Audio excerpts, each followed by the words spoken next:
eu pensei em estar fazendo uma apresentação introdutória mesmo desses dois conceitos de política e de democracia.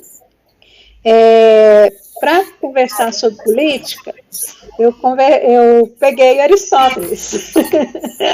Aristóteles que não está muito na moda, não, porque eu sou machista, escravagista, familista, tudo que de ruim que pode haver, ele é democrático. Mas ele tem algumas coisas interessantes sobre a questão da política em si, né? Do homem como um ser social e fundamentalmente político, né? Que eu acho que é interessante a gente estar vendo. Então, um pouco por aí, tá? Que apesar disso tudo, eu trouxe Aristóteles. E temos que considerar, né, que ele foi nascido e viveu lá 300 anos, né, 300 e alguns anos antes de Cristo. Né? Então, o menino é velho. Velho com força e para o seu tempo, né, todas aquelas, digamos, aquelas concepções eram normais, né, eram naturais, sei lá, eram, enfim, aceitas. Né, era o melhor que estava tendo naquele tempo. Tá? Eu fiz aqui algumas frases, eu peguei só um pouquinho do livro dele, da política, só assim, algumas considerações iniciais mesmo, para a gente ter só uma introdução. Tá?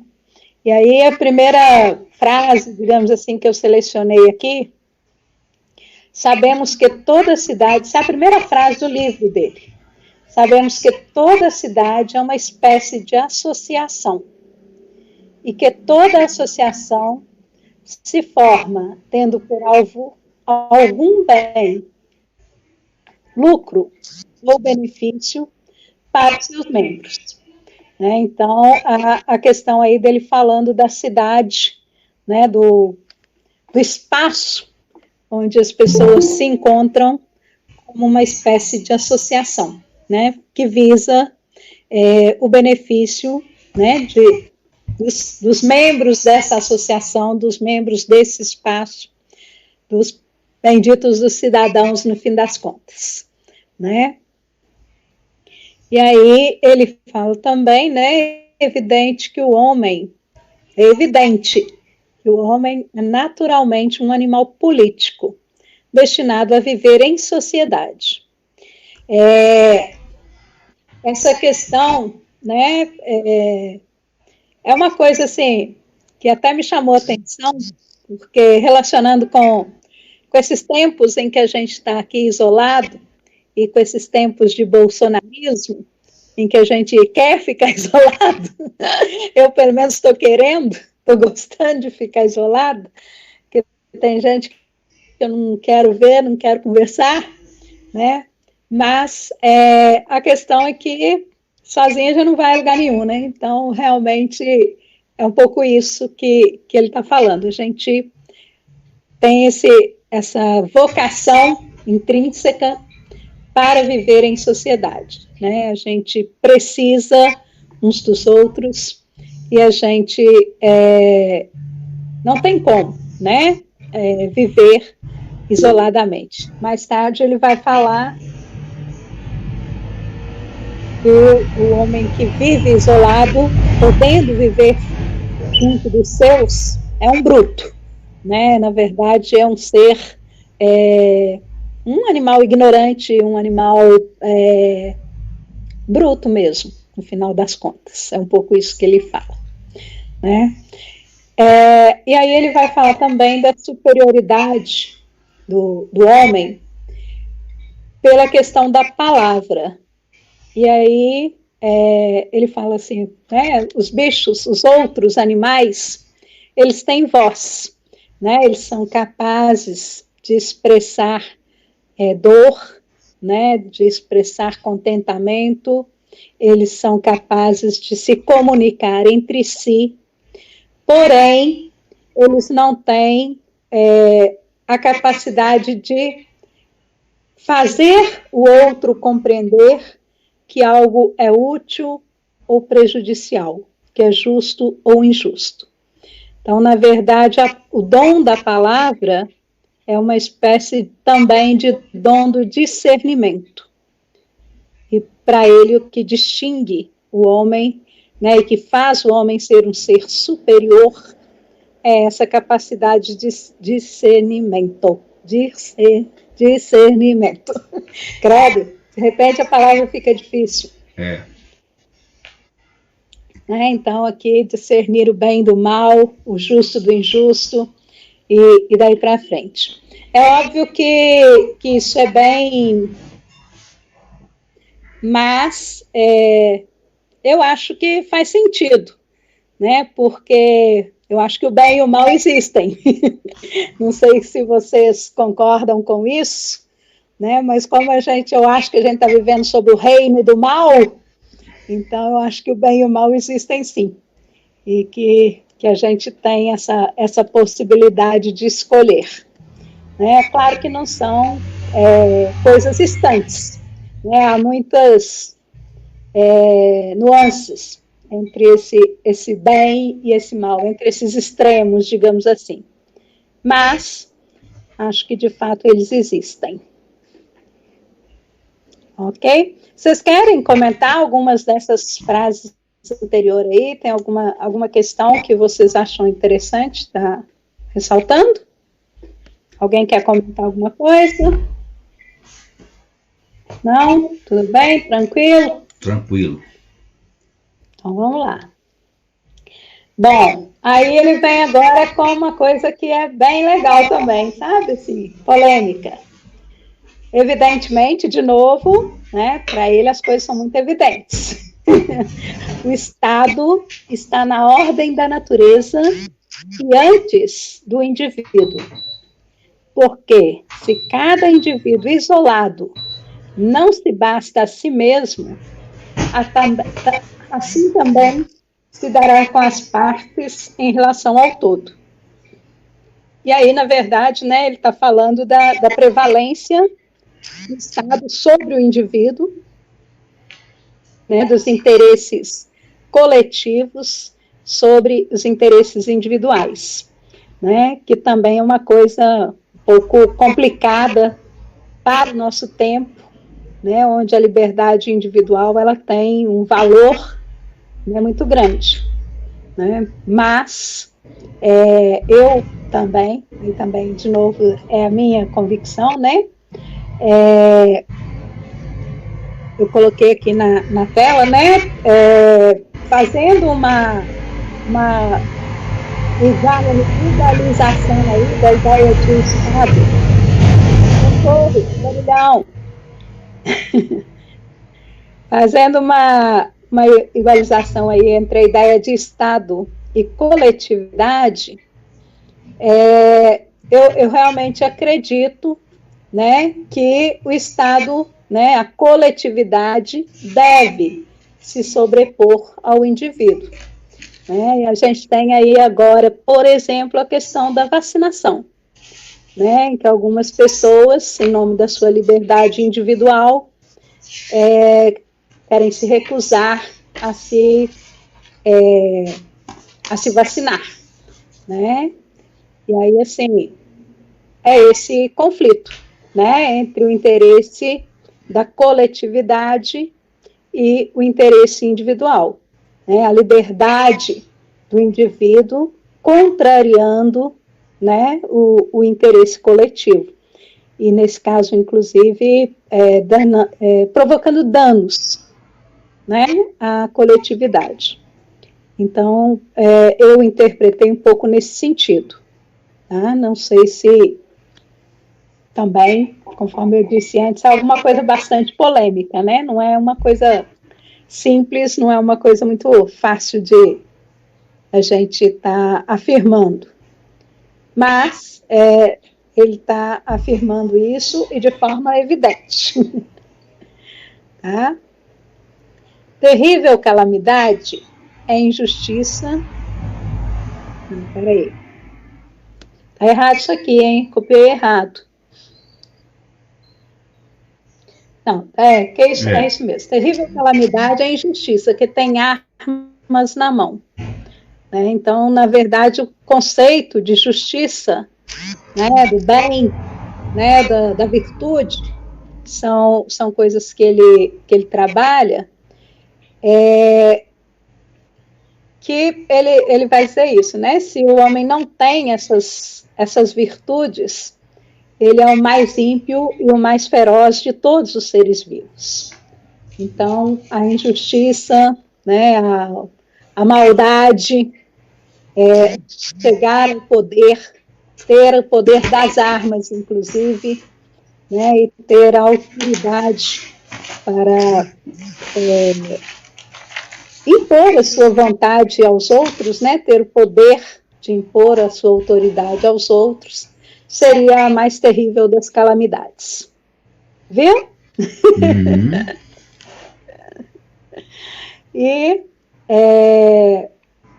essa última frase dele aqui, né, que tem um pouco a ver com esses valores, né, a justiça é a base da sociedade. É um pouco não, é muito contraditório, né, conforme eu disse no início, né, ele é uma pessoa que defende a escravidão, né, a superioridade das pessoas que detêm a propriedade, a superioridade do homem sobre a mulher, né, enfim, ele defende várias coisas horrorosas, mas ele afirma que a justiça é a base da sociedade. Então, apesar de defender isso tudo, né, e aí entra novamente essa questão aí que eu acho que a gente precisa contextualizar, né? Ele fala dessa questão da justiça como algo fundamental, né? Se o homem não tem a noção de justiça, ele é uma fera, né? Ele é a pior das feras. E essa justiça realmente é a base da sociedade. E a questão do bem comum mesmo, né? Da coletividade. Então, é um pouco isso que eu queria trazer de Aristóteles, só para reafirmar isso, né, da nossa condição como seres políticos. Né? Não dá para a gente pensar que nós não temos nada a ver com a política, né? Não dá para a gente pensar que é possível viver em coletividade sem a política. Né? E o Aristóteles, eu acho que ele fala isso de uma forma muito legal. Ele fala também, né, de outras coisas que eu considero importantes, que é essa questão da justiça e da virtude como bens, né, que a sociedade deve perseguir, que a autoridade e as pessoas que estão no poder devem ter como objetivo maior, né, e como fundamentos da sua ação. Para fazer uma ponte aí, eu introduzi aqui esse analfabeto político, né, do Brecht, que todo mundo conhece, né, e que acho que traduz um pouquinho também disso aí, né? O analfabeto é o analfabeto político. Ele não ouve, não fala, nem participa dos acontecimentos políticos. Ele não sabe que o custo de vida, o preço do feijão, do peixe, da farinha, do aluguel, do sapato e do remédio dependem das decisões políticas. O analfabeto político é tão burro que se orgulha e estufa o peito dizendo que odeia a política. Não sabe o imbecil que da sua ignorância política nasce a prostituta, o menor abandonado e o pior de todos os bandidos, que é o político vigarista, pilantro, corrupto e lacaio dos exploradores do povo. Isso tem na França, no Brasil não tem não. Pois é, mas é fruto exatamente da nossa digamos assim, desse sentimento de apolítica, né, que eu acho que permeia a nossa sociedade e que foi muito, muito, muito alimentado, né, na minha opinião, especialmente pela mídia nos últimos anos. Né, a questão de falar mal da política, generalizando, da política e dos políticos, generalizando, né, eu acho que foi isso que nos trouxe onde a gente está, né, assim, cada vez mais. O que vocês acham? Bom debate aí. Mas convenhamos também que os políticos não ajudaram muito não, né? Os Cunhas, Não. os Fernando Calheiros da vida não ajudaram muito nesse os 27 anos de deputado do nosso então presidente, né? Então não colaboraram também com essa leitura negativa que se faz da política. Eu acho que a mídia, a grande mídia tem uma parcela de culpa, mas ela não é culpada sozinha. Eu acho que o outro lado também ofereceu as munições necessárias para que se falasse mal deles, né? E até mesmo financiaram esse falar mal deles. Né? Então é todo um jogo de forças que tem que ser levado em consideração. Eu acho que esse é um ponto. Outro aspecto que gostaria só, não sair em defesa de Aristóteles, porque não se trata disso, eu acho que Aristóteles é um personagem do seu tempo. Né? Nós não podemos julgar com a nossa visão de hoje o tempo de Aristóteles. Uma sociedade como a grega naquela época, onde a aristocracia era, digamos assim, vista como a classe dos homens, porque os outros eram escravos, não teriam então a classificação, nem estaria na condição de homem, né, de ser humano. Então a leitura de Aristóteles procede nesse aspecto, e a justiça também, a concepção de justiça está na defesa dos direitos desses homens, não de toda a sociedade, porque a outra parte da sociedade, que seria ali os escravos, e a escravatura na Grécia não é uma escravatura somente, não é uma escravatura étnica, é uma escravatura de qualquer povo que não seja grego, que é estrangeiro na condição de escravo, ele não tem direito a nada, então não há direito para ele, inclusive a justiça também não se aplica a ele, né? Então, quer dizer, essa leitura tem que ser feita também nessa perspectiva, porque realmente as bases da democracia ocidental ela baseia-se em dois grandes filósofos gregos, que é Platão e Aristóteles. Tanto a República de Platão quanto a Política de Aristóteles são os fundamentos da nossa política. Nesse devir histórico, nós temos que levar em consideração, e aí o que você falou aí, Mônica, sobre a questão da coletividade do indivíduo, nós temos que lembrar que nós temos aí uma idade moderna, o modernismo europeu, ele fundamenta um conceito de indivíduo que coloca o indivíduo como sujeito de direitos e de deveres em confronto com essa coletividade. Então, na realidade, a partir do século XVII e XVIII, o indivíduo está num jogo de forças com essa coletividade. E talvez dentro desse jogo de forças é que nós encontramos hoje a situação, por exemplo, das vacinas ou não vacinas, né? Porque você tem que vencer a coletividade ou vencer o indivíduo pelo convencimento, né? E não pela força. Então aí nós temos que dar em consideração que existe um outro elemento, que é a concepção de indivíduo moderno trago pelo pensamento europeu do século XVI, XVII e XVIII. Né? Então acho que isso ajuda a compreender esse embate entre indivíduo e coletividade. Era isso. Ok. Pois realmente é por aí, né? Igual ressaltei logo no início, são 384 a.C., né? Então, assim, realmente é outro tempo, né? É outra mentalidade, é outra cultura, né? E dentro daquele tempo, né? Aristóteles estava né, arrasando realmente, né? Então, assim, isso que você colocou, né? Na verdade, não só o escravo, né, mas o estrangeiro que era um escravo, a mulher, né, e vários outros, o pobre, né, porque o homem que não tinha propriedade, né, também não era considerado, né, então são vários os sujeitos, né, que não, conforme você também falou aí, só bem mais tarde, séculos XVI, XVII, que iriam ser reconhecidos, né, como seres humanos, como sujeitos, né, de direitos e de deveres, né? Então, realmente é um pouco isso.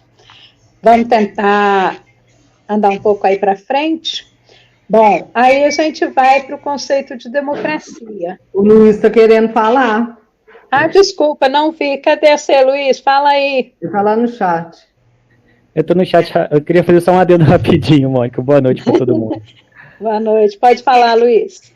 É que eu acho interessante a gente pensar, né, tentar se colocar no lugar dos filósofos gregos, para pensar uma vantagem que eles tinham em relação a nós, que a gente falou da desvantagem, né, que eles viviam num mundo muito mais bárbaro do que o nosso, muito menos civilizado que o nosso, mas isso também era uma vantagem, porque você podia virar para as pessoas e falar assim, olha lá para o território bárbaro do nosso lado, lá não tem lei, entendeu?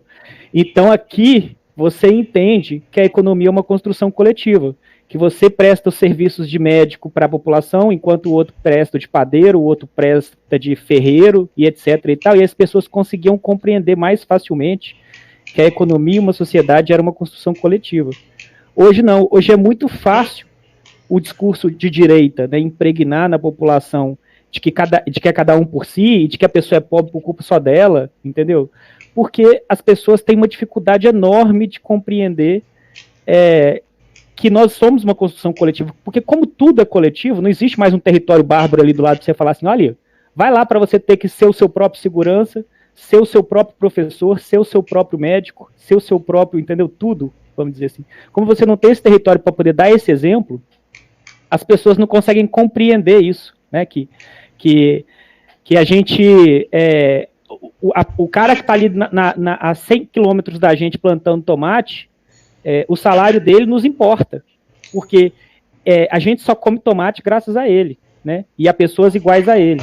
Então, isso eu acho muito angustiante, né? Você explicar, debater com política com uma pessoa que pensa diferente de você, e você perceber que ela não percebe isso, que é o básico, né? De que a pessoa só pode ficar ali ganhando o salário dela de 5, 10, 15, 20 mil, 100 mil reais, porque alguém está fazendo vários trabalhos que ela teria que fazer para ter a qualidade de vida que ela tem. Se essas pessoas não trabalhassem, não aceitassem trocar com ela o trabalho delas, elas não poderiam se dedicar àquela profissão que paga ela tão bem. É isso. Sim. Legal, super interessante, porque que é isso, né? A questão da coletividade, né? Logo lá no início ele colocou, né, Aristóteles, o homem é um ser social porque ele depende do outro, né? Não existe, ninguém se basta a si mesmo, ninguém consegue sobreviver, né, e satisfazer todas as suas necessidades sozinho, né? E muito menos satisfazer todas as suas necessidades sozinho e ganhar um salário aí ao viver uma vida de rei, né? Então é um pouco isso, dessa coletividade, né, que eu acho que ele está falando. Ô, Mônica. Fala. Claudemir, gente. Sim, eu gostaria só de compartilhar uma discussão sobre política que a gente teve durante algumas aulas que eu estava lecionando, e achei interessante a visão que o aluno hoje, né, ele vem trazendo, não querer encarar a política como trabalho, mas como participação.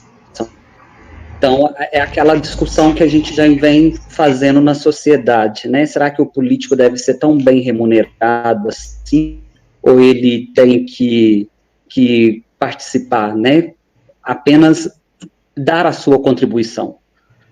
Então, foi um dos pontos que foi levantados, né, durante a aula, né, sobre política, de não encarar a política, mas como uma participação individual e coletiva, né, e também a gente disse um pouco também, que eu achei interessante, que foi um aluno que comentou assim, porque às vezes a imagem política, ela fica tão desprezível na sociedade, né, mas teve a fala de um aluno que me chamou a atenção, que ele disse que a política talvez seja a maneira mais abrangente que existe hoje de ajudar muitas pessoas, né? Então ele falou assim, a gente não tem que ter vergonha de ser político, porque a política que a gente... Qual outra profissão tem tanta capacidade de atingir tantas pessoas ao mesmo tempo, né? Então, achei muito legal esse debate que foi feito em sala de aula, e eu percebi, assim, que os alunos, a juventude, ela quer participar da política, ela quer entender sobre política, às vezes tem aquele estereótipo, né, de político é um homem de mau caráter, né? Então, assim, tem muita coisa ainda para se discutir, né, sobre política, para se avançar, né, para se redefinir o conceito de política que a sociedade tem hoje.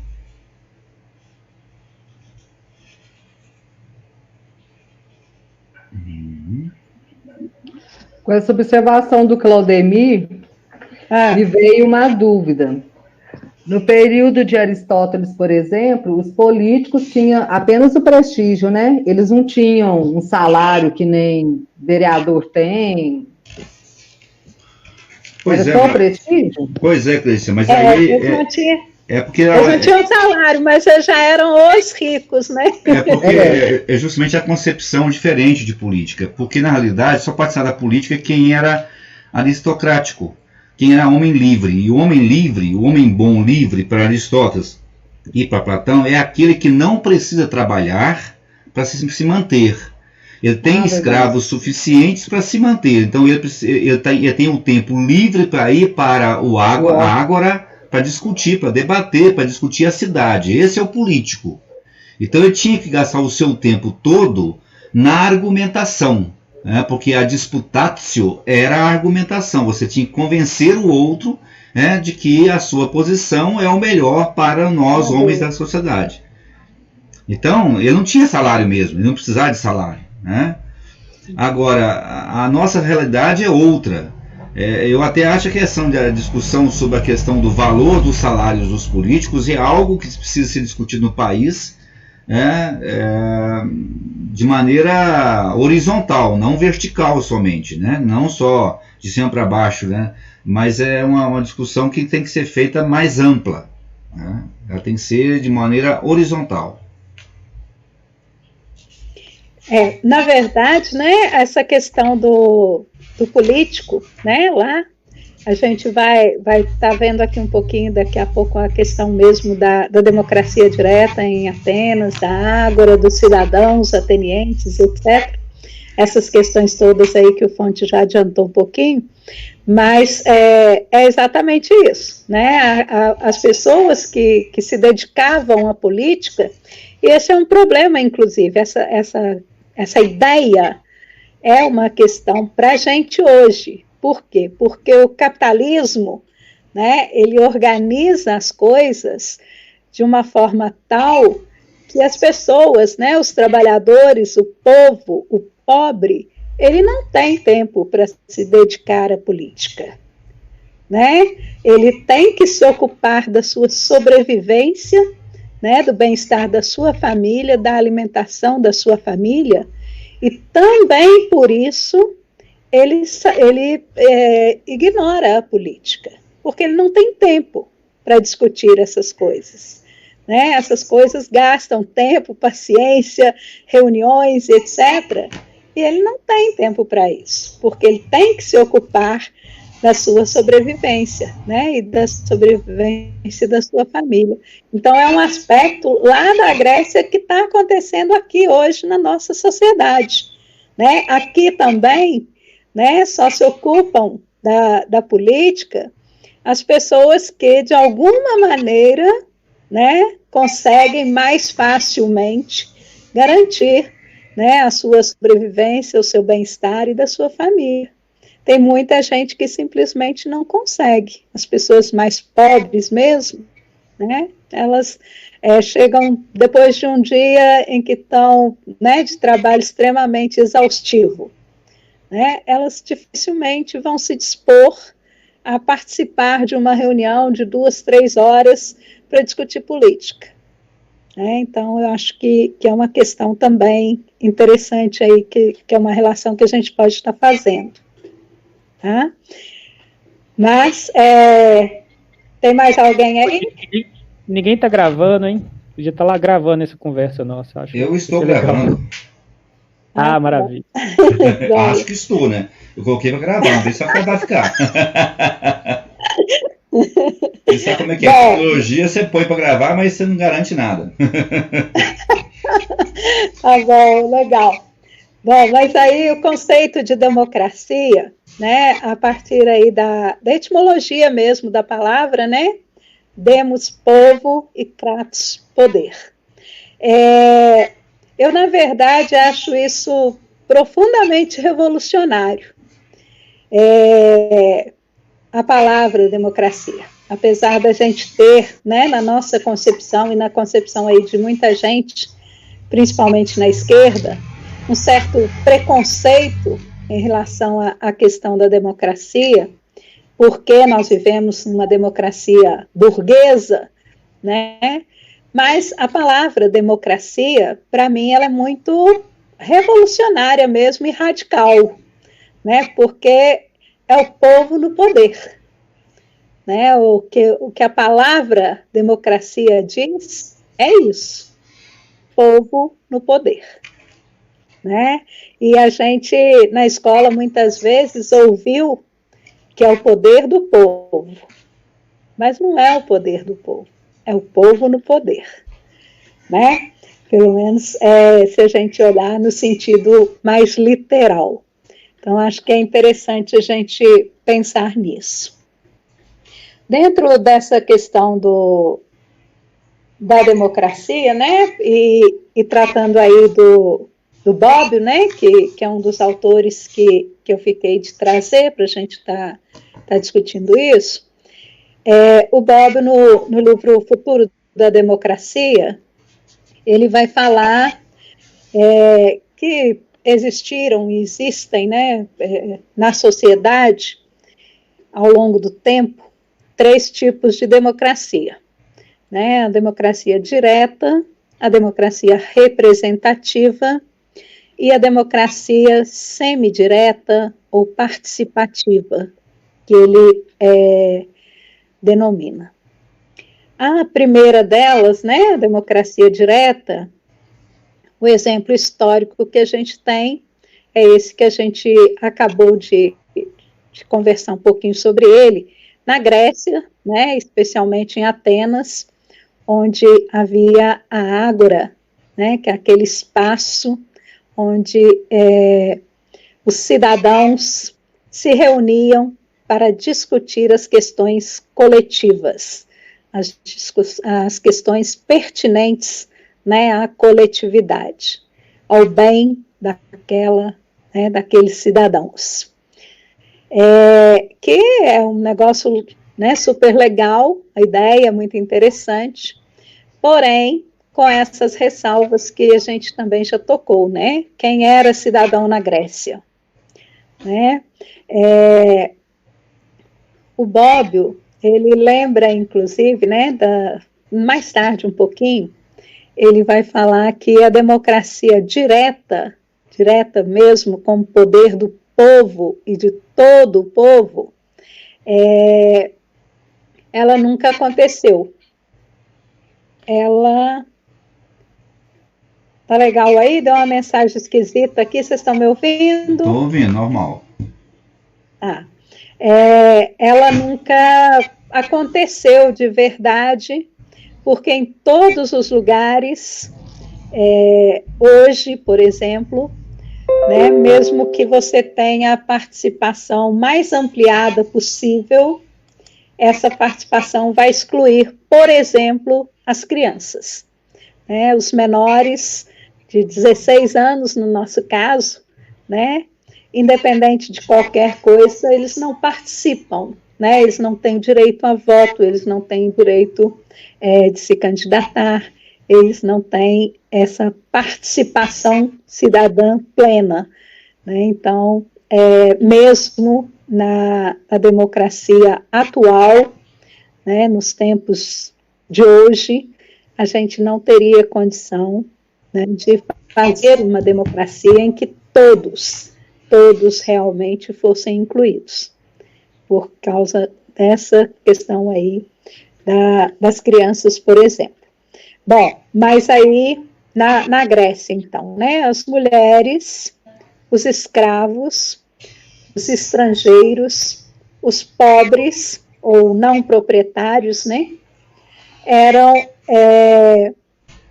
excluídos, não eram cidadãos, né, não participavam da ágora, não participavam das decisões, né, e cabia a eles simplesmente obedecer, não cabia a eles decidir.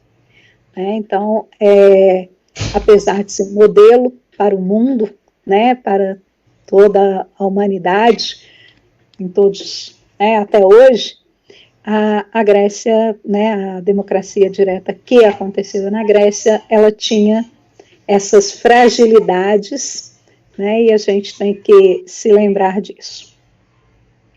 Bom, aí o Bob vai falar que para a gente ter uma democracia direta semelhante à da Grécia hoje, ela só seria possível numa forma de democracia virtual.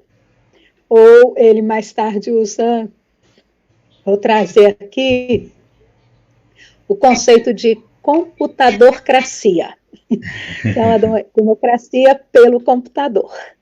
Né? E aí, isso, na avaliação dele, né, e na minha também, concordo, né, geraria um fastio da questão da política, porque o cidadão seria chamado, no mínimo, uma vez por dia, a votar, todos os dias de sua vida.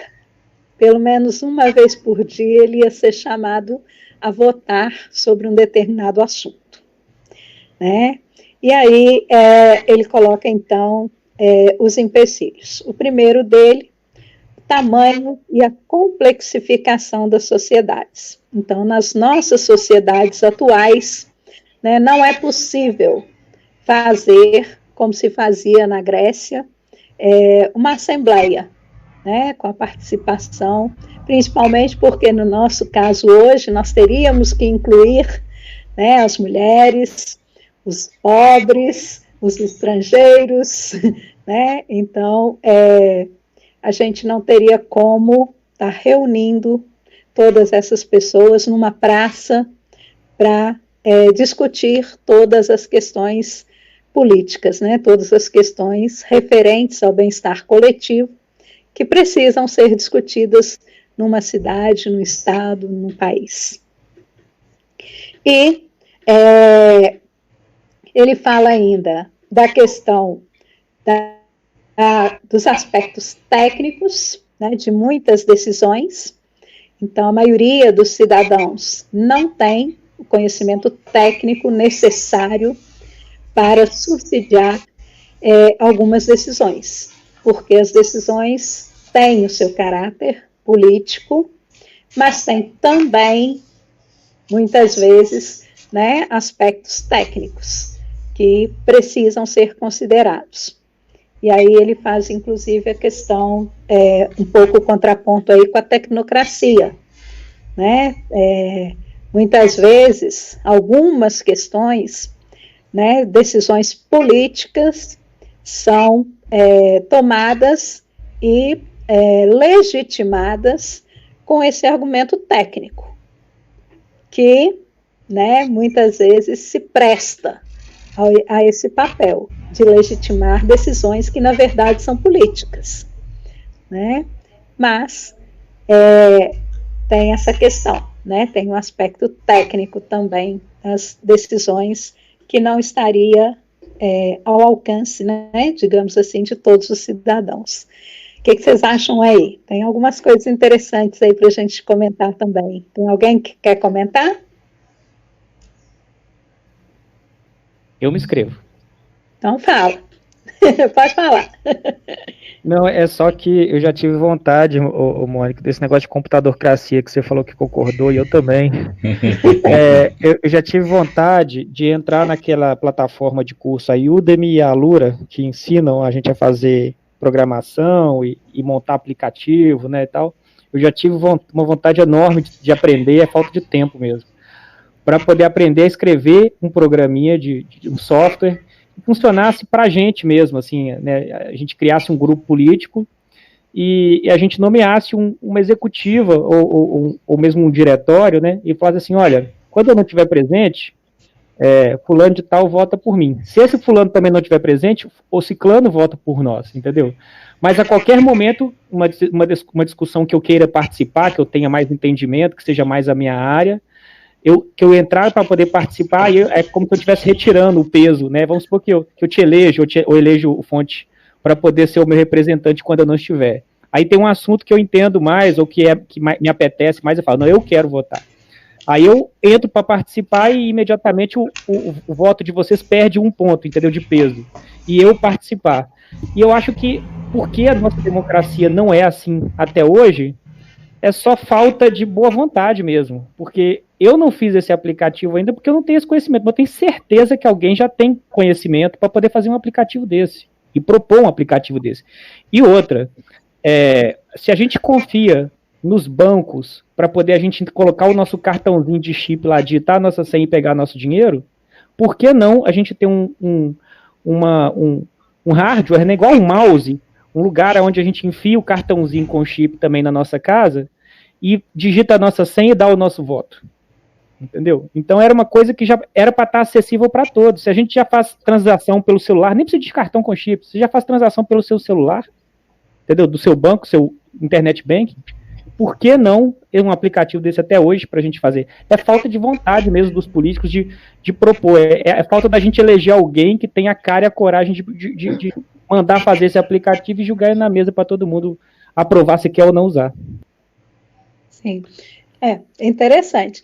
Pois mas uma das coisas que ele considera, né, é a questão do fastio mesmo.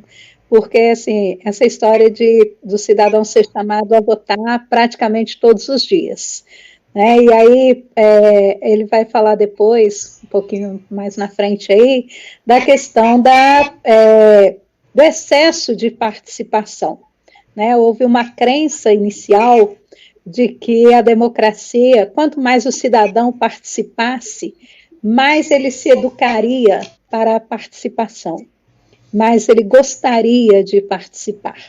E isso se revelou falso, né? As pessoas se cansam, as pessoas não querem participar todos os dias de todas as decisões e estar permanentemente ligadas nisso e etc. Né? Então, Mônica, essa democracia direta, ela seria mais ou menos como o plebiscito que acontece hoje, né? Sim, assim, também. Votaria pontos mais importantes que aquela sociedade julgasse que precisaria, né, de ser... E eu fico pensando também a questão da discussão, sabe? Porque é importante fazer a discussão, mas ao mesmo tempo a discussão ela pode manipular a opinião de algumas pessoas, né? Então, às vezes, se a pessoa votasse sem discutir, sem ouvir a opinião de dois lados e fizesse o voto baseado apenas na sua experiência, no seu conhecimento, no seu desejo, eu também tinha curiosidade de ver o que ia dar isso. Jesus, toma conta! Porque se tem aquele discurso de um lado, aquele discurso do outro, aquele cara que não tem a própria, ele tende a, né? Pois é. Como seria esse voto do computador? Como que ele seria?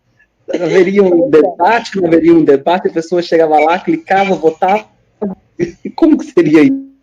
Pois é, não sei. Na verdade, assim, não seria, pelo menos ele não considera isso como ideal, porque a questão da política, lá desde Aristóteles e para o Bob também, né, é muito a questão da argumentação, né, essa questão de você debate, convencer o outro. Né? Então, assim, a questão do debate, né, da discussão, é um elemento essencial da política. Tá? Agora, não sei como é que aconteceria essa computadorcracia, porque realmente fazer discussão virtual seria mais difícil ainda, né? Só votar já seria muito difícil, fazer discussão virtualmente, eu acho que seria mais complicado ainda, né? Mas eu acho que é importante ressaltar isso, né? Para o Bob, para Aristóteles, né? A política é, digamos assim, a arte da argumentação, a arte de convencer, né? De convencer o outro através dos seus argumentos. Né? Então, isso é essencial, né? Na política, na concepção deles, e na minha também.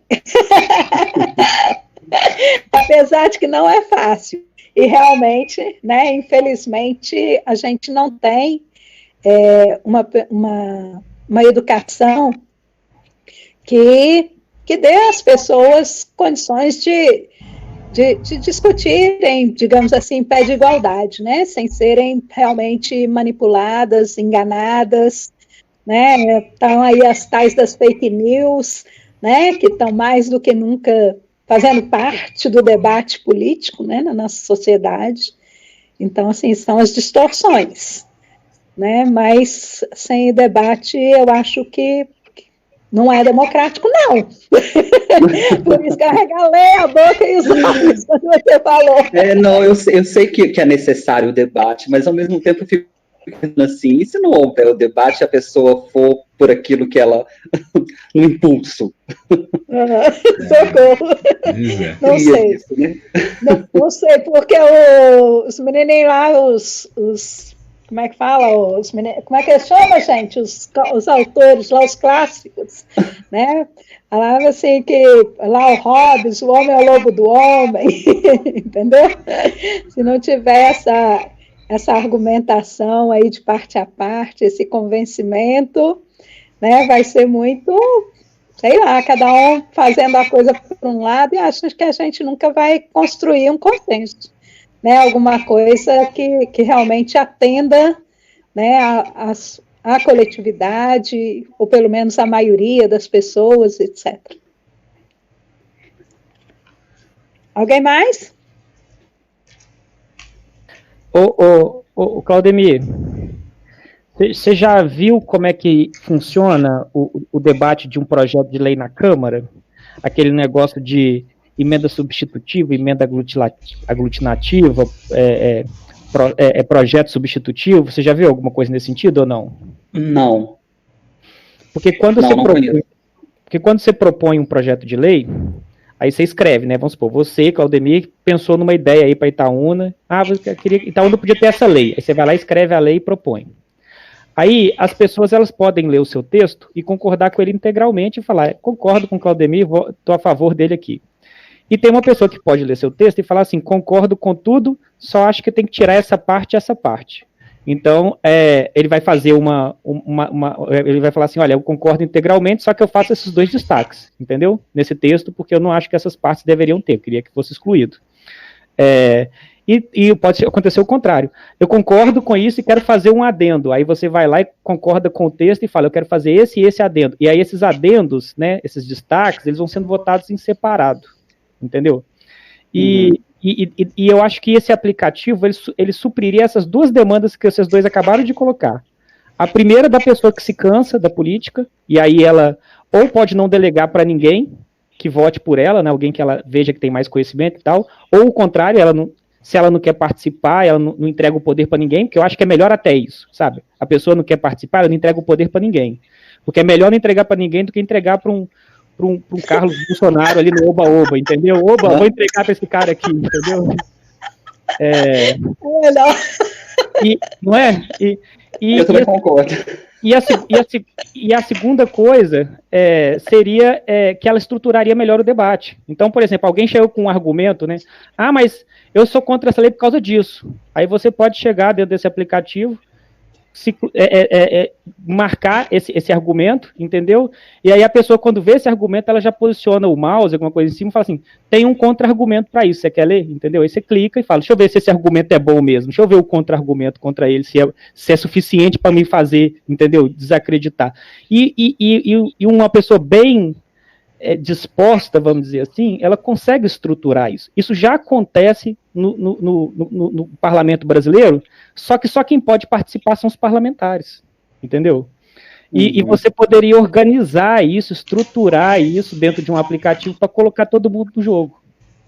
Pois é, mas eu acho que isso é viável realmente dentro de um grupo menor. Num grupo maior, numa cidade inteira, eu acho isso muito complicado, né? Uma cidade inteira é complicadíssimo, porque nem todo mundo tem acesso. Nós vimos aí, por exemplo, a questão das aulas públicas, das escolas públicas e escolas particulares, quantos alunos não tiveram acesso à informação de sala de aula. Não tinha nem internet, né? Então, como é que você vai ter uma democracia participativa, direta, se nem todos têm acesso aos mesmos recursos? Torna-se complicado, né?